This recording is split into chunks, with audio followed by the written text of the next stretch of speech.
Welcome to vibe news. నేను మమతారెడ్డి. పుష్ప 2 సినిమాకి తిరుపతి గంగమ్మ జాతరకు సంబంధం ఏంటి? పుష్ప అంటే వైల్డ్ ఫైర్ కావచ్చు, కానీ అందుకు కారణం గంగమ్మ జాతర. పుష్ప రైజ్ నుంచి రూల్ వరకు ఇప్పుడు మనం చూస్తున్నాము. కానీ వందల ఏళ్లకు ముందు దుష్టుల పాలిట ఊచకోతకు సంకేతం గంగమ్మ జాతర. తాజాగా ఐకాన్ స్టార్ తాజా గెటప్తో వరల్డ్ ఫేమస్ అయ్యింది తిరుపతి గంగమ్మ జాతర. అవును, పుష్ప 2 స్టోరీ లైన్ ఏదైనా కానివ్వండి, కానీ సినిమాను ఊపేసింది మాత్రం గంగమ్మ జాతర సన్నివేశాలు. మాతాంగి వస్త్రాధరణలో 20 నిమిషాల పాటు థియేటర్లలో పూనకాలు పుట్టించాడు పుష్పరాజ్.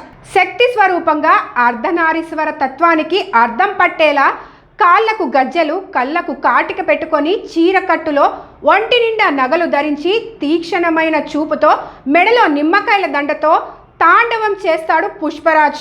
ఈ లుక్తో ప్రపంచం ఫిదా అయిపోయింది. సౌత్తో పాటు నార్త్ ఇండియా కూడా ఊగిపోతుంది. రా రా రా అంటూ వరల్డ్ వైడ్ థియేటర్లలో పూనకాలతో ఊగిపోతున్నాయి.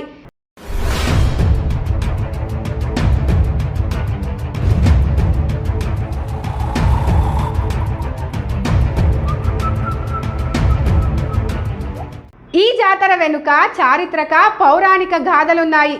తిరుపతిలో ఏటా మే నెలలో జరిగే గంగమ్మ జాతర 3 రాష్ట్రాల నుంచి భక్తులు తరలివచ్చే వేడుక. పుష్ప సినిమా చిత్తూరు నేపథ్యంలో సాగే కథ కావడంతో ఇక్కడి ఆచార వ్యవహారాలను, జీవన విధానాన్ని ప్రతిబింబించే గంగమ్మ జాతర థీమ్ పట్టుకున్నాడు దర్శకుడు సుకుమార్. ఇంకేముంది, థియేటర్లలో గంగమ్మ జాతర మోత మోగుతోంది. పుష్ప 2 గంగమ్మ జాతర సన్నివేశాలలో అల్లు అర్జున్ ధరించింది ఆషామాషి వేషం కాదు. సాక్షాత్తు శివశక్తి స్వరూపం, అణువున అర్ధనారీశ్వర తత్వం. అసలు గంగమ్మ జాతరకు తిరుపతి కొండంత చరిత్ర ఉంది. యువతులపై ఆకృత్యాలకు పాల్పడిన పాలెగాడిపై ఓ మగువ తెగువను చాటి చెప్పే చారిత్రక గాథ కూడా ప్రచారంలో ఉంది.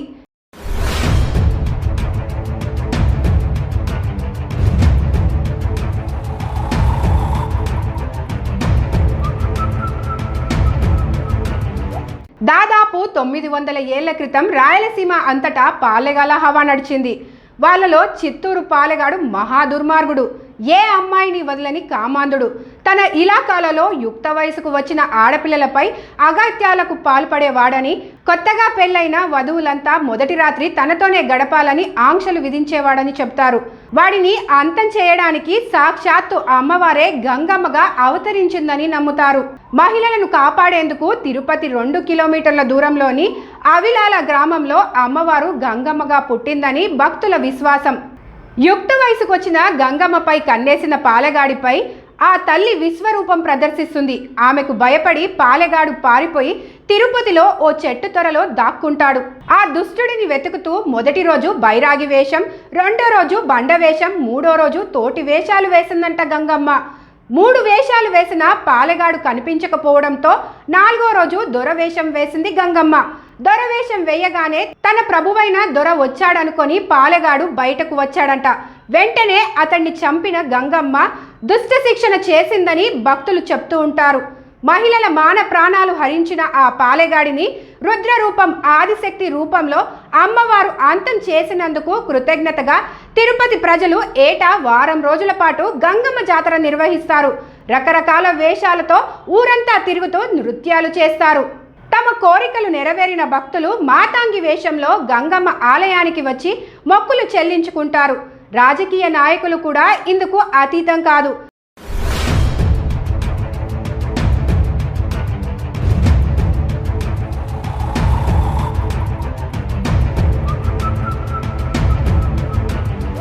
తెలంగాణలో బోనాలు, సమ్మక్క సారక్క, మేడారం జాతర లాగానే తిరుపతి తాతాయగుంట ప్రాంతంలోని ఆలయంలో గంగమ్మకు నిర్వహించే ఈ జాతర కూడా చాలా ప్రత్యేకం. ఏటా సాక్షాత్తు తిరుమల వెంకటేశ్వరుడు తన సోదరి గంగమ్మకు సారె పంపడం తరతరాలుగా వస్తున్న ఆచారం. అంతేకాదు, ఆంధ్రప్రదేశ్ రాష్ట్ర పండుగగా నిర్వహిస్తున్న సంబరం. మీకు తెలుసా, గంగమ్మ జాతర పూర్తయ్యే వరకు ఊరి పొరిమేరలు కూడా దాటకూడదనే సాంప్రదాయం తిరుపతిలో ఇప్పటికీ ఉంది.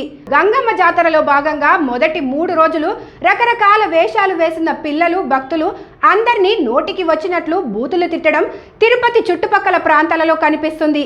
గంగమ్మ పాలెగాడిని బూతులు తిడుతూ తిరుగుతుంది కాబట్టి వేషం వేసిన వాళ్ళు కూడా బూతులు తిడతారని చెబుతారు. జాతరలో అలా తిట్టినా ఎవరూ పట్టించుకోరు. ఇదంతా జాతరలో భాగంగానే భావిస్తారు. పాలెగాడిని అంతం చేయడానికి మొదటి రోజు బైరాగి వేషం, రెండవ రోజు బండ వేషం, మూడో రోజు తోటి వేషాలు వేసిందంట గంగమ్మ. నాలుగో రోజున పాలెగాడిని దొరవేషంలో సంహరించిన గంగమ్మ ఐదో రోజు మాతాంగి రూపంలో అతని భార్యను ఓదార్చి విశ్వరూపం ప్రదర్శిస్తుంది. దీనిని గుర్తు చేసుకుంటూ గంగమ్మ జాతరలో భక్తులు ఐదో రోజున మాతాంగి వేషాలు వేస్తారు. ఆరో రోజున సున్నపు కుండల వేషం వేస్తారు. ఏడో రోజు జాతరలో భాగంగా గోపురాల్లో ఉండే సప్పరాలను శరీరాలపై నిలబెట్టుకుని సప్పరాల ఉత్సవం చేస్తారు. చివరిగా విశ్వరూపం దర్శనం ఉంటుంది. పుష్ప 2 సినిమా జాతర సీక్వెన్స్ తో పాటు సినిమా క్లైమాక్స్ లో కూడా అమ్మాయిలపై ఆకృత్యాలకు పాల్పడే వారిని అమ్మోరు వేషంలో అంతమొందిస్తారు పుష్పరాజ్. దీన్ని బట్టి గంగమ్మ జాతర రిఫరెన్స్ ను బలంగా తీసుకున్న దర్శకుడు సుకుమార్ చరిత్రను అధ్యయనం చేసి దుష్ట శిక్షణ సన్నివేశాలను డిజైన్ చేసినట్టు కనిపిస్తుంది గంగమ్మ జాతర. గంగమ్మ జాతర గనగన గజ్జలు, డమడమ డమరుల ప్రళయకాండ, మహాకాళి రౌద్రమంతా ఈ జాతరలో కనిపిస్తుంది. ఆ జాతర స్ఫూర్తితో పుష్ప 2లోని కొన్ని సన్నివేశాలను మలచడంతో, అంతే చరిత్రతో అల్లు అర్జున్ నటించడంతో థియేటర్లలో గంగమ్మ జాతరను తలపిస్తున్నాయి. ఏదేమైనా పుష్ప 2 సునామీ పుణ్యమా అని తిరుపతి గంగమ్మ జాతర గురించి ప్రపంచమంతా తెలుసుకుంటుంది. ఇది ఇవాళటి స్పెషల్ స్టోరీ. మరో స్టోరీతో మీ ముందుకు వస్తాం. Signing off.